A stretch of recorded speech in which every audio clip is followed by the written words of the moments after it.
The Election Commission announced that polling for 243-member Bihar Legislative Assembly elections will take place in 3 phases, with the first phase on October 28th, second phase on November the 3rd, and third phase on November the 7th.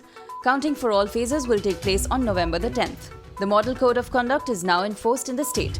Amid the COVID-19 pandemic, several measures will be taken for campaigning and polling to ensure safety of leaders and voters. The Bharatiya Kisan Union and several other organizations on Friday began their nationwide demonstration and Chakka Jam against the 3 contentious farm legislations which were passed by Parliament earlier this week. As many as 31 farmer organizations joined the call for a complete shutdown in Punjab. Farmer groups in Haryana have urged residents to observe a bandh from 10 a.m. to 4 p.m. today. However, the national highways have been exempted from the bandh call. UP Chief Minister Yogi Adityanath on Thursday directed officials to name and shame people involved in eve-teasing and harassment of women by putting up posters carrying their names and photos in public places. A government statement said that details of criminals involved in molesting women, girls and children, misbehavior and sexual harassment cases be displayed on road intersections and public places along with the names of those aiding such criminals so that people come to know about them.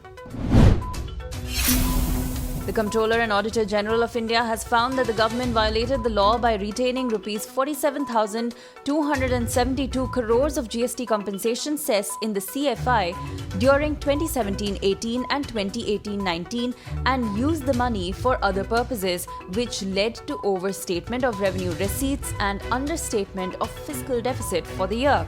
The short crediting was a violation of the GST Compensation Cess Act 2017, the National Auditor said in its report on the accounts of the Union Government.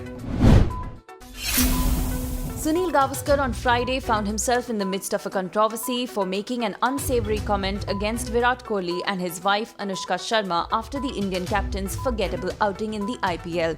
Gavaskar came up with a comment involving Kohli's actor wife Anushka, linked it to Kohli's underperformance. Over the years, on quite a few instances, the Bollywood actress has been blamed whenever the now 31-year-old Kohli underperformed on the cricket field.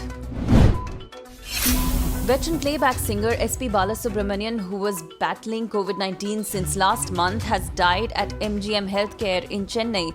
The hospital in its latest bulletin had said his condition had deteriorated, warranting maximal life support. Known fondly as SPB, he was admitted to the hospital with mild symptoms in early August. Back then, he had posted a video on social media saying he was perfectly alright.